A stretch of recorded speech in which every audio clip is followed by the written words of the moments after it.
hoje, eu sou um militante do agronegócio. E eu não me canso de falar sobre a comunicação do agronegócio, que a gente precisa de ter uma comunicação pro agronegócio. E você falando assim, eu chego aqui, né, vejo essa estrutura aqui, e assim, eu fico até emocionado com isso, porque assim, falar que eu tenho um dedo aqui, cara, você tá doido. Então vejo assim que o meu propósito, ele tá sendo cumprido. Porque o agronegócio, a gente comunica muito bem da porteira pra dentro. Mas da porteira pra fora é foda. Estamos aqui com mais um @UVP. Esse é o nome do podcast, que inclusive foram vocês que escolheram aí nos comentários, né? A gente não sei mais qual é o número, acho que é o 4º, 5º, não sei, mas hoje a gente tem uma pessoa que faz parte da fundação também desse podcast. A gente patrocinou lá um evento na Goiás Genético e conhecemos algumas pessoas lá, dentre elas o César, aqui do Vida Boiadeira. E a gente conversou no evento, inclusive, o quanto que caberia espaço para um podcast aqui em Goiânia, junto com a UVP e tudo mais. Então, ó, um agradecimento público agora, César, que você é um dos responsáveis por isso aqui estar acontecendo também hoje em dia. Porque foi uma ideia que a gente conversou lá, a gente, tava o Vinícius da Pecuária Rural, outras pessoas. Então, tem dedo seu aqui na criação desse podcast. Do meu lado também, Lísia, né, como sempre aqui. Um prazer inenarrável estar novamente aqui com vocês. E falei que ia voltar e voltou. Ele mesmo, tá aí Não, de e volta. aqui não mente não, hein? Prazer, hein? Tamo aí. E nosso convidado de hoje é ele, César. Dá um oi pro pessoal de casa. Rapaz, primeiramente, eu me sinto honrado. Porque assim, a gente aqui, como eu falo hoje, eu sou um militante do agronegócio. E eu não me canso de falar sobre a comunicação do agronegócio, que a gente precisa de ter uma comunicação pro agronegócio. E você falando assim, eu chego aqui, né, vejo essa estrutura aqui, e assim, eu fico até emocionado com isso, porque assim, falar que eu tenho um dedo aqui, cara, você tá doido. Então vejo assim que o meu propósito, ele tá sendo cumprido. Porque o agronegócio, a gente comunica muito bem da porteira pra dentro. Mas da porteira pra fora é foda. Aí eu vejo uma moçada igual vocês. Eu entro aqui, igual eu falei, eu cheguei aqui, eu pensei que eu tava entrando em NAR, né? Porta, abrindo porta, e entra e abre aqueles negocinhos, né? Mas eu quero agradecer pela oportunidade de estar aqui, né? Eu me sinto, como falei, né? Tá com pessoas assim, amigos, diferentes dos iguais aqui, amigos mesmo. Em casa. Que a gente possa falar que a gente tem, que Deus me deu assim. E de parceria mesmo. Obrigado mesmo por isso. Você me deu um presente pra mim. Agora eu quero dar um presente pra você. Presente do boiadeiro. Que isso, moço? Esse presente aqui é o seguinte.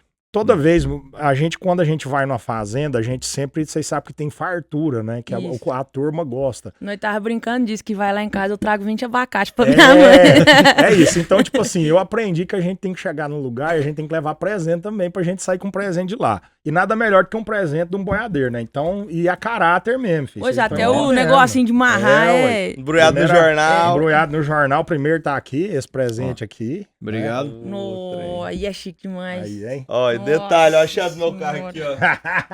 Aí sim. Tem é o segundo. E aqui, moçada, como eu sei que aqui era uma conversa de boteca, a gente ia beber, a gente tinha que trazer um negócio que dava pra...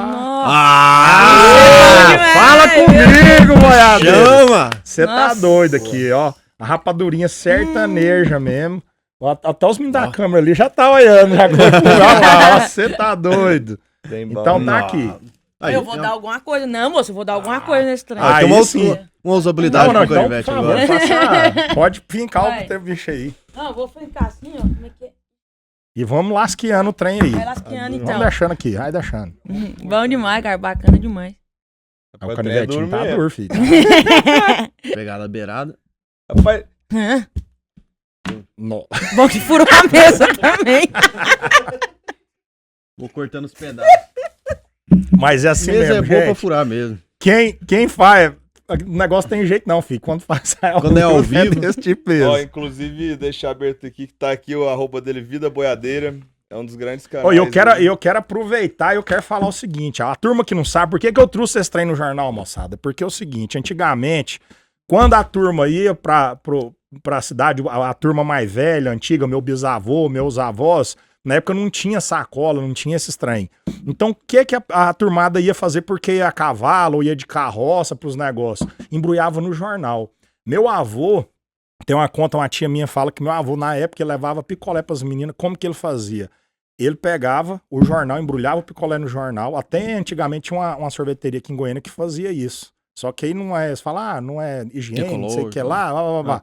né? Mas naquela época, quando não tinha um negócio, meu avô, o que ele fazia? Ele enrolava os picolé no jornal, pegava a serragem, colocava no embornal, aí fazia aquele montinho de serragem com o trem tudo embrulhadinho. O que acontecia? Conservava. Se vocês não sabem, gente, jornal conserva. Você entendeu? Conserva. O jornal, por muitas vezes, antes, quando não tinha aquele papel que era caro e todo mundo não tinha um recurso, o que a moçada usava era o jornal. Eu mesmo já enrolei muito mamão em jornal. Meu pai teve uma época que vendia mamão, aí colocava naquelas caixas de madeira, embolava no mamão e colocava assim, ó, os jornais. Eu vejo um jornal desse aí, já dá até uma vontade de não trabalhar com... o que eu já... É igual na época que tinha melancia. Meu pai vendeu melancia há muito tempo, né? Melancia, laranja e mamão. Aí ele comprava, trazia um caminhão, descarregava, colocava no AD10, saía vendendo. E também entregava em mercado na época aí.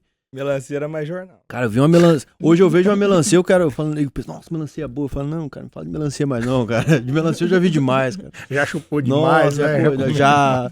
Pô, melancia pra mim é uma fruta que só me lembra de trabalho, cara. César, e aí pro pessoal aqui que não te conhece ainda, é até difícil explicar você, né? Porque tem a parte da pecuária, tem a parte do agro, mas também tem a parte que hoje corresponde muito às pessoas te conhecendo, que também é essa parte também da influência, cara. Hoje você tem um perfil aí que tá quase com 300 mil seguidores no Instagram aí, falando do agronegócio, defendendo, eu gostei desse termo, vamos utilizar muito isso, militante do agronegócio. Porque militante contra é o que mais tem. É o mais fácil, né? Falar contra o agronegócio é a coisa mais fácil que tem. Então, hoje, como que você gosta de ser apresentado? Como que seria a melhor forma de apresentar você? Boiadeiro. Pronto. Resumindo é isso, eu sempre, quando eu vou fazer uma palestra, a gente chega assim, eu falo pra turma que eu sou administrador, isso, aquilo, outro, mas eu sou boiadeiro. Em primeiro lugar, eu sou boiadeiro. Em primeiro lugar, eu sou boiadeiro. Eu queria falar, já que você abriu esse parênteses de falar que é militante, porque assim, quando o cara milita, o cara dá o sangue por aquilo. E eu peguei isso de uma turma, porque eu não entendi, eu achava feio falar militante.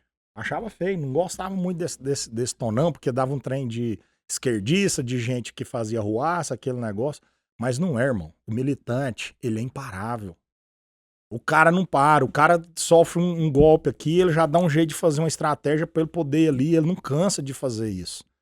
E muitas coisas foram conseguidas por pessoas que militam. Então, tipo assim, cara, se nós entendemos que o agronegócio é uma coisa boa, por que nós não vamos defender isso com unhas e dentes? Por que nós não vamos mostrar? Eu vou até dar um spoiler, agora agora eu vou participar agora esses dias, não sei quanto que vai sair aqui, mas agora é dia 15 de outubro agora, eu vou falar a data, não sei se vai sair por agora, mas enfim. Semana que vem. Então vai dar tempo. Então dia 15 eu vou estar num evento que é Agromil, que é um evento que eu vou fazer pela Dial. Eu sou um embaixador que eu vou receber 20 influencers que falam mal do agronegócio, que não entendem do agronegócio. Caramba! E o que nós vamos fazer com essa turma? Eu vou botar a botina no pé deles. E nós vamos dentro das agroindústrias para poder mostrar com ele. É um projeto da Dial.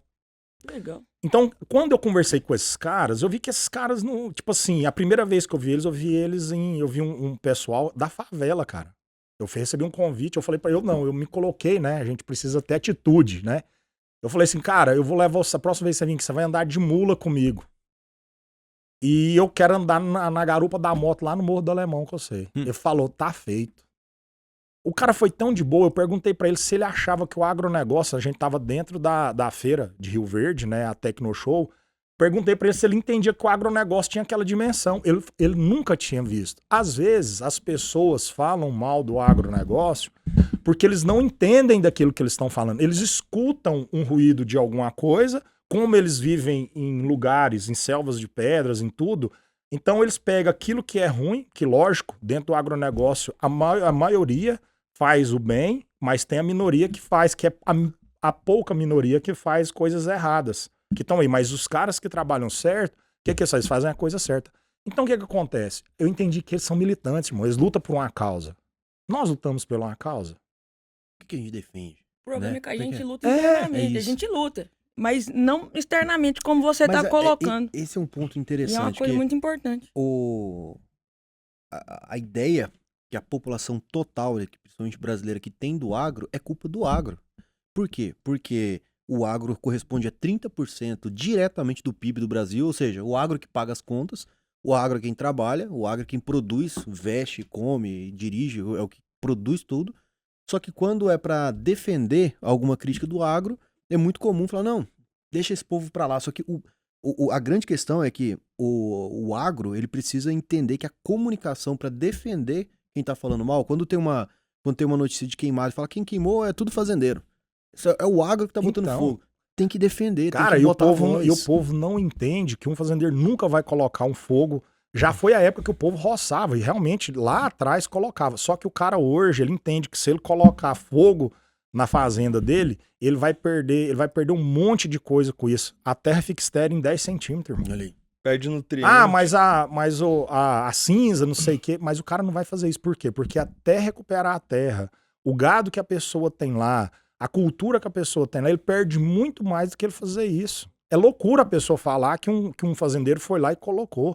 E, no entanto, quando a gente viu toda essa polêmica, a gente até aproveitando esse gancho aí, quem foram pego com coisas, com artefatos para poder colocar fogo? Foram pessoas que foram mandadas por segundas intenções, por outras pessoas para poder fazer aquilo. Mas, bom, quem que é o César? Eu sou um administrador de empresa, sou apaixonado por agronegócio, sempre fui apaixonado pelo agro, só que vim de, como a gente falava aqui nos bastidores aqui, eu vim de uma família muito humilde. Tanto do lado da minha mãe, quanto do lado do meu pai, a minha família, o meu pai e minha mãe eram os mais humildes, né? Então, mas eu sempre gostei de fazenda. Eu era aquele menino que quando eu vinha, descia de Trindade ali, que é de Goiânia, quando você vem de Trindade tem uma baixada assim, você vê Goiânia assim, os prédios. Né? Rapaz, quando eu vi aquela fumaça, meu pai tinha um Opala. E é que sabe que o vidro abre aqui, né? Eu botava a cara pro lado assim, eu chorava, que eu não queria estudar, eu não queria aquilo. Meu nariz parece que aquele cheiro não era pra mim, eu queria voltar pra roça. Mas enfim, sempre fui um menino de fazenda, só que eu nunca tive a oportunidade. A gente todo final de semana tava em fazenda, a gente ia, matava porco, tudo, tirava leite, via o sofrimento de todo mundo com aquilo ali. Fui badeco de leiteiro.